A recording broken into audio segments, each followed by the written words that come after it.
Amém. Graças e paz, amados, em nome de Jesus.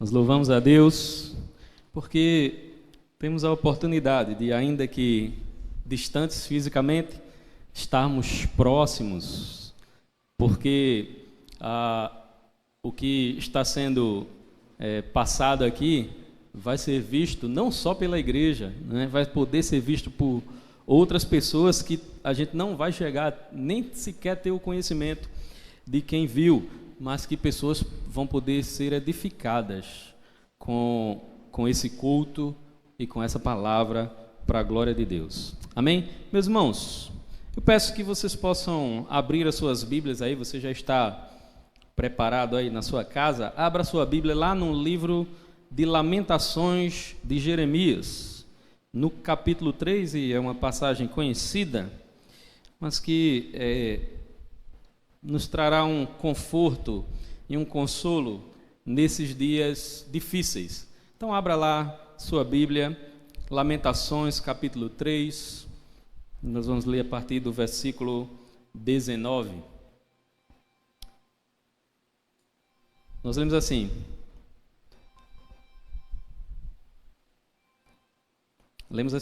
lembra-te da minha aflição e amargura, do abismo e do fel. Eu ainda tenho lembrança deles e fico abatido. Mas quero lembrar do que pode me dar esperança. A bondade do Senhor é a razão de não sermos consumidos. As suas misericórdias não têm fim, renovam-se cada manhã. Grande é a tua fidelidade. Digo a mim mesmo: a minha herança é o Senhor, portanto esperarei nele. Vamos orar? Pai, nós louvamos o teu santo nome pela tua palavra aberta, para que ela possa falar aos nossos corações. Que seja o teu Santo Espírito aquele agente transformador que nos convencerá, através da tua palavra, das nossas necessidades. Derrama a tua graça nessa noite, nós pedimos em nome de Jesus. Amém. O profeta Jeremias viveu um contexto, na realidade o mesmo contexto do profeta Abacuque, do qual o pastor Agostinho falou a semana passada. Não é? Eles estavam aqui no momento em que Israel tinha sido invadido pela Babilônia. O reino do norte, o reino de Judá, ele tinha sido invadido pela Babilônia e agora os seus habitantes, boa parte deles foram levados cativos lá para aquele país. Porém, Jeremias, ele não foi levado para lá.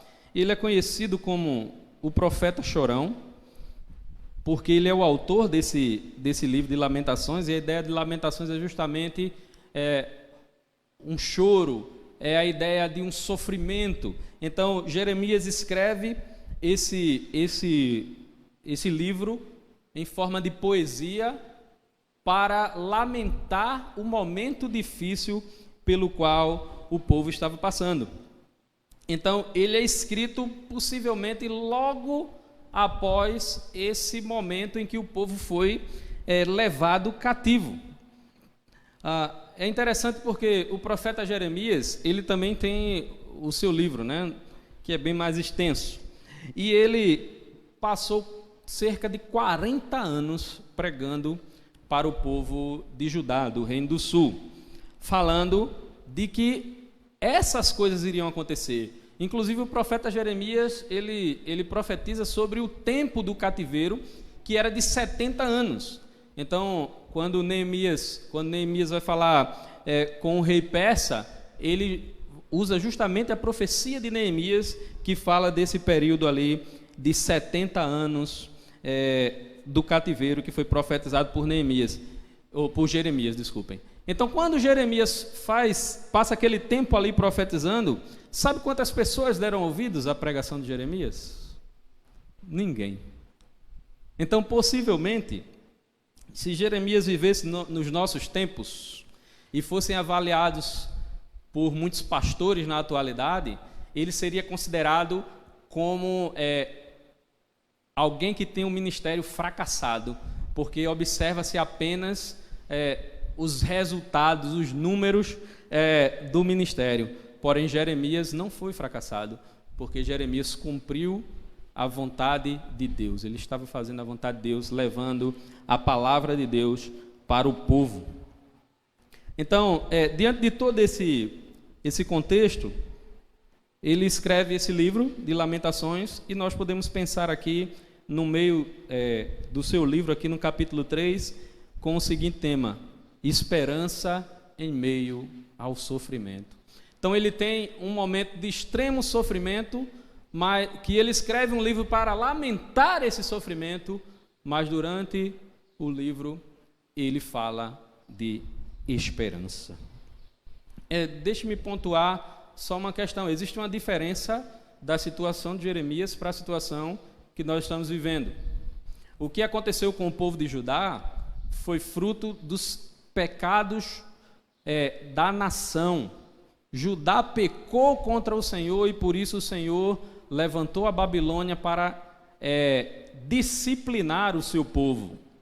Diferente do Reino do Norte, que foi eliminado, Judá não foi eliminado, Judá foi disciplinado. E a palavra de Deus nos diz lá no livro de Hebreus que Deus disciplina quem ama. Então o povo foi disciplinado. No contexto em que nós estamos vivendo, de um vírus que ataca o mundo todo, não é um pecado individual. Ele é fruto do pecado, sim, de uma forma geral, mas não de um pecado individual. Então há algumas supostas profecias aí falando, né, de que Deus está castigando o seu povo, tal. Eu não consigo enxergar exatamente isso, mas é um fruto do pecado de forma geral. Muito bem.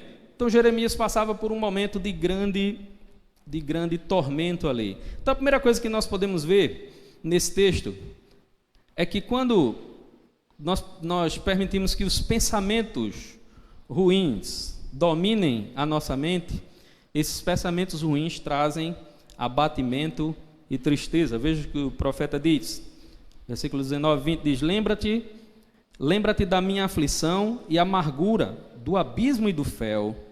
Eu ainda tenho lembrança deles e fico abatido, mas quero lembrar do que me pode dar esperança. Veja, o profeta estava vendo o meu caos. O povo tinha sido levado, o templo tinha sido destruído, os muros tinham sido derrubados, e o profeta estava lá vendo tudo aquilo. Então a aflição daqueles tempos, ela tinha um sabor muito amargo. Ele fala aqui duas coisas interessantes. Ele fala de absinto e de fel, né? São coisas que simbolizam a amargura, né? O absinto é uma bebida muito forte, né? E o fel é quando as donas de casa aí que fazem comida sabem que de um animal ela não pode cortar o fel, porque se pegar na carne ali vai deixar tudo amargando. Então é símbolo de amargor, né? Símbolo de amargura. Então aqueles tempos tinham um sabor muito amargo. Então só de pensar nesses problemas o profeta ficava abatido. Lembra da minha aflição e amargura. Aí no versículo 20 ele diz: eu ainda tenho lembrança deles e fico abatido. Então enquanto ele pensava naqueles problemas, naquelas dificuldades, ele só encontrava abatimento, ele ficava abatido. Mas aí o que é que ele faz? Ele provoca a Deus por socorro. Lembra-te da minha aflição. Ele provoca ao Senhor: Senhor, estou passando por um momento de aflição. E ele busca o socorro do Senhor. Então o profeta, no seu momento de fraqueza, no seu momento de fragilidade, onde é que ele encontra ajuda? Em Deus. É em Deus que ele encontra ajuda. Em 2 Coríntios capítulo 12, no versículo 9, o apóstolo Paulo ali, naquele contexto ali, falando sobre o seu espinho na carne, ele busca se livrar desse espinho, mas Deus fala com ele e diz: a minha graça te basta, porque o meu poder se aperfeiçoa na fraqueza. Então, é em momentos como esse, de dificuldade, que a gente encontra força.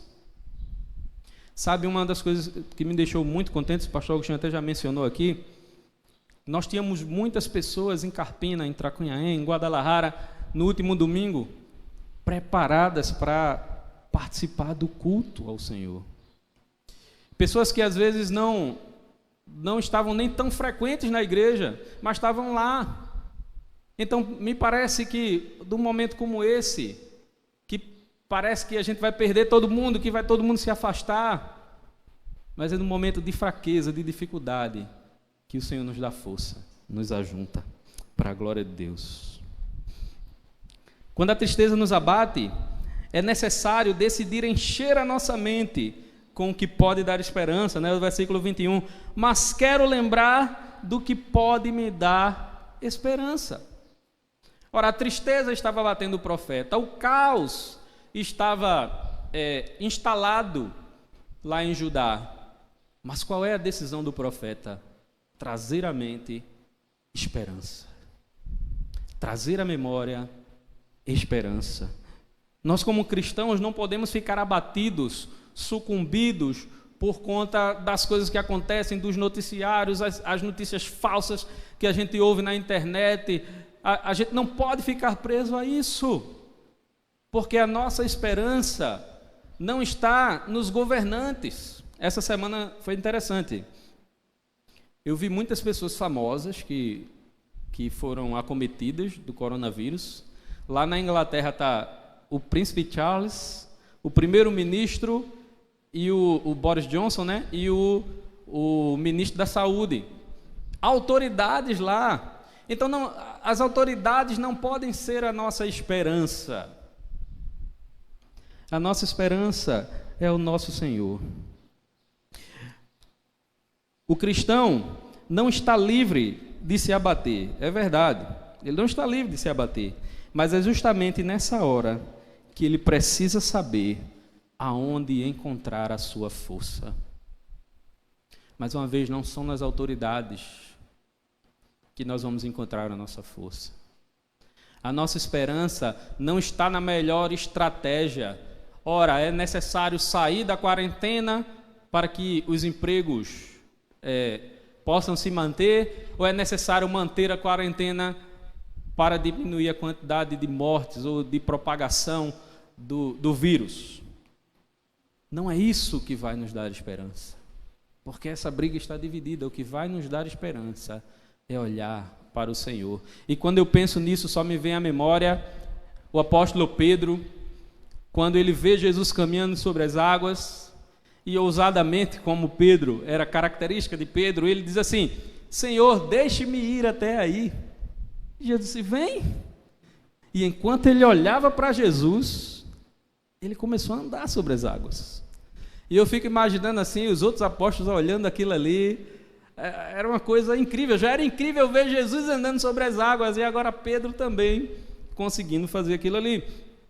Mas aí a Bíblia diz que ele começou a perceber o vento, olhar para as ondas, e quando ele tirou a visão de Jesus, ele começou a afundar.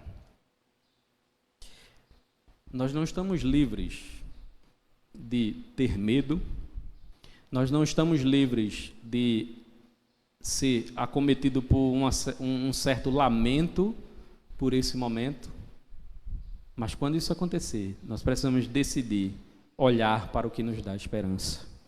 Cristo é o que nos dá esperança. Segunda coisa, lembrar das misericórdias de Deus nos dará esperança em qualquer circunstância.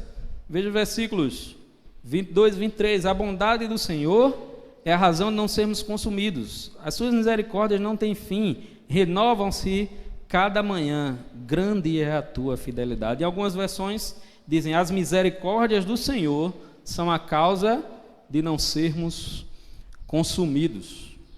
A primeira coisa que o profeta lembrou para ter esperança foi das misericórdias de Deus. Ora, eu quero trazer à memória o que me dá esperança. E o que é que me dá esperança? As misericórdias do Senhor, que são a causa de não sermos consumidos.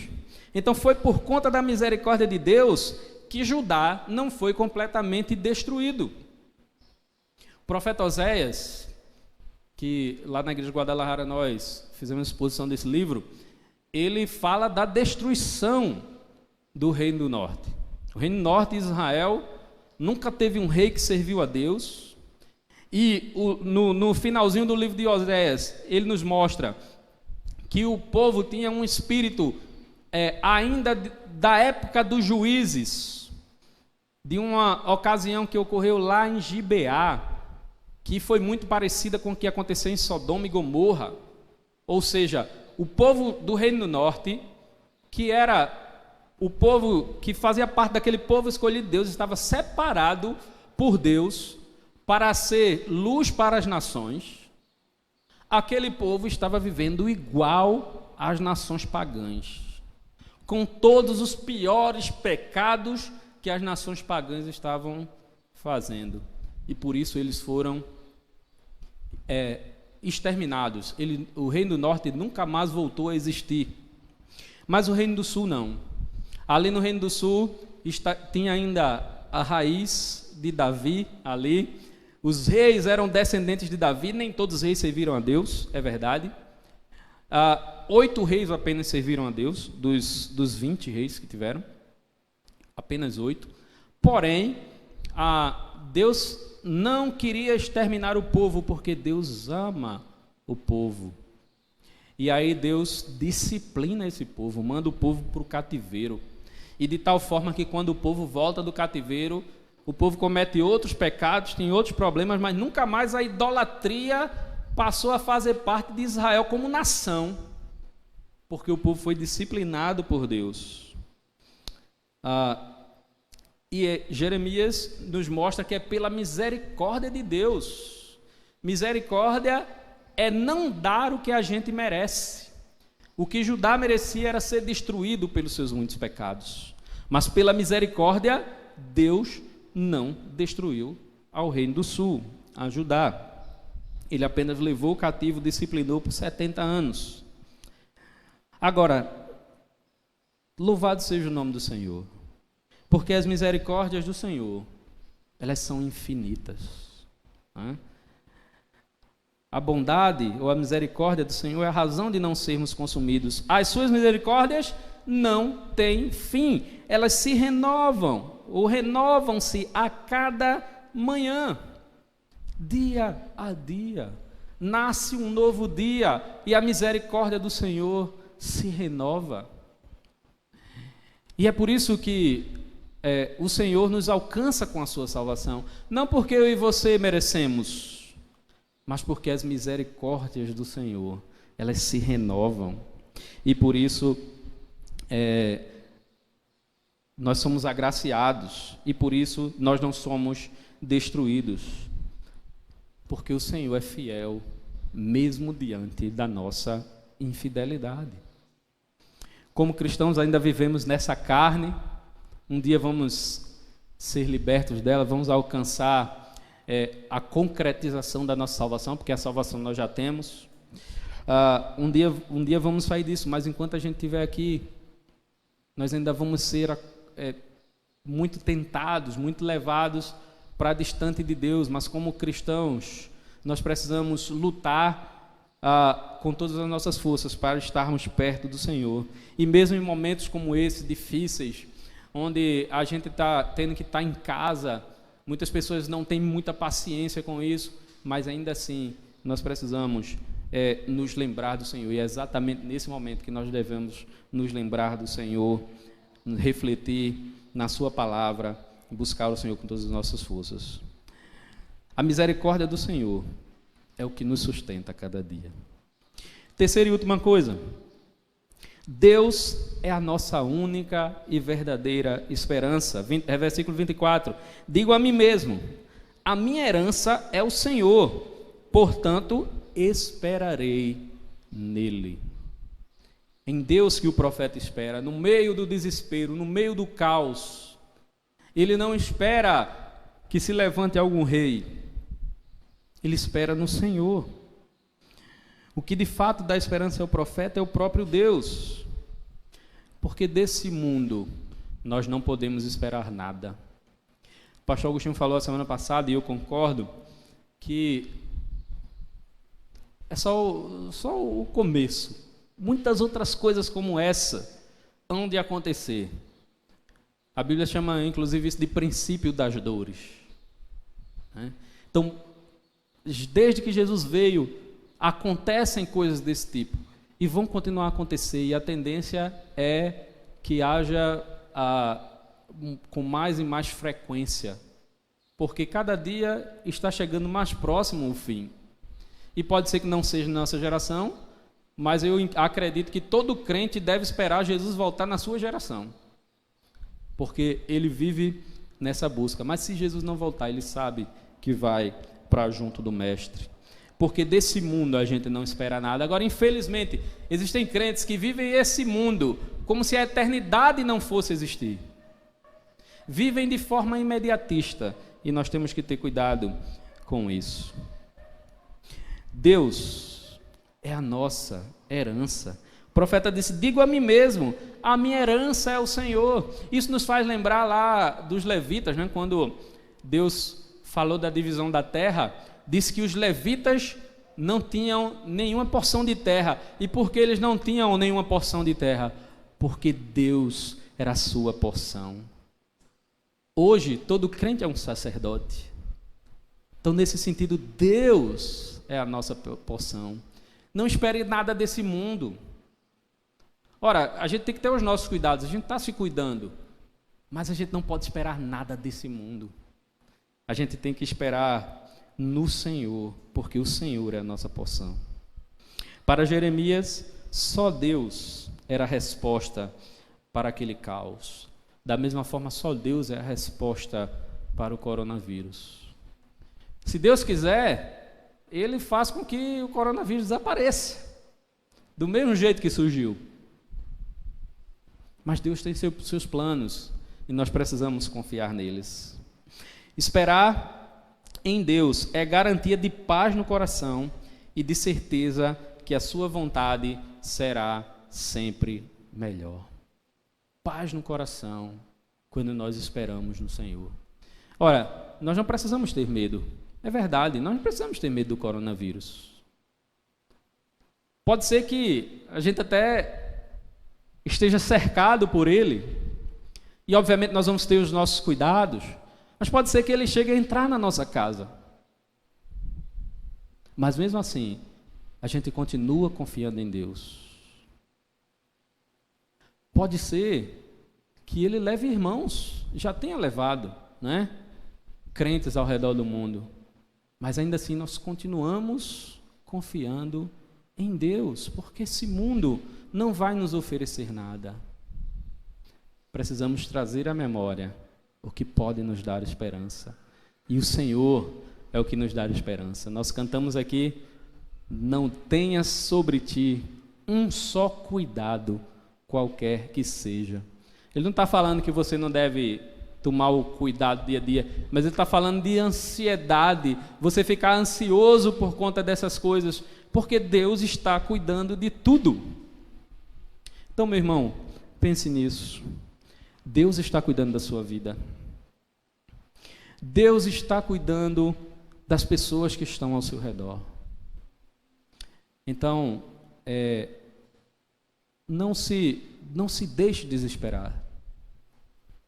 Se os pensamentos de medo, de lamento, estejam tomando conta da sua mente, lembre do Senhor e lembre das suas misericórdias, porque o Senhor é aquele que nos traz esperança no meio do sofrimento. Amém? Nós vamos ouvir um louvor.